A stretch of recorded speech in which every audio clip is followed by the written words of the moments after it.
This is everything you need to know about children's picture books. And while Pout Pout Fish is a charming success in multiple ways, Bully Bully Shark manages to fail in every single one of those ways. Now, I don't want to be the kind of person that just trashes on picture books. I know how hard they are to create. But I also know that this author can make good books, and that just adds on to why I find Bully Bully Shark to be so disappointing. First, there's the illustrations. Pout Pout Fish leaned into natural environments and real sea creatures, while Bully Bully Shark kinda just takes a human playground and adds an undersea overlay, effectively removing any of that realistic charm. There's also the poetry, which is intended to mimic the original books with alliteration and repetition, but it mostly just comes across as clunky and out of meter. But my major grievance with this book is, unfortunately, the story as a whole.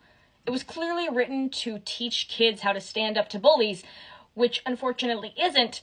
Write a good book that also includes a bully. You've got the continuity issue of the shark who keeps showing up to claim the park is his, and then is just gone on the next page, conveniently, so that he can show up again so we can have the repetition.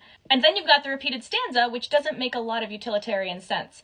The first two lines are useless, because any child can tell you that the shark behaved badly, and the last line is contextless. That's strong for what? The fish has already told us he doesn't know what to do.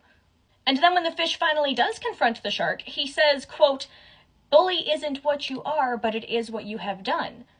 Which might be a nice sentiment if Bully Bully Shark wasn't literally the title of the book. But that all just leads up to my biggest issue with this book, which is when all the fish stand together, and that's it. They all just return to playing. We get no response from the shark, no apology, no lesson learned. He's just magically turned into a whole new person with one word from the MC.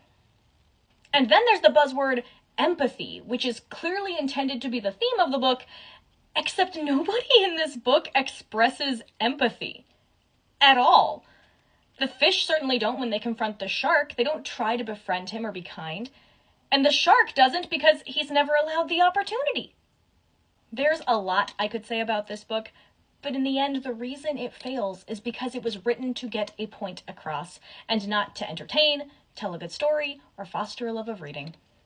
As a side note, if you are looking for a good book on bullying, I recommend Recess Queen by Alexis O'Neill. It's not perfect, but it is the only one I've found so far that solves the bullying problem through kindness to the bully. And I don't know about you, but to me that really just seems like the best way to go.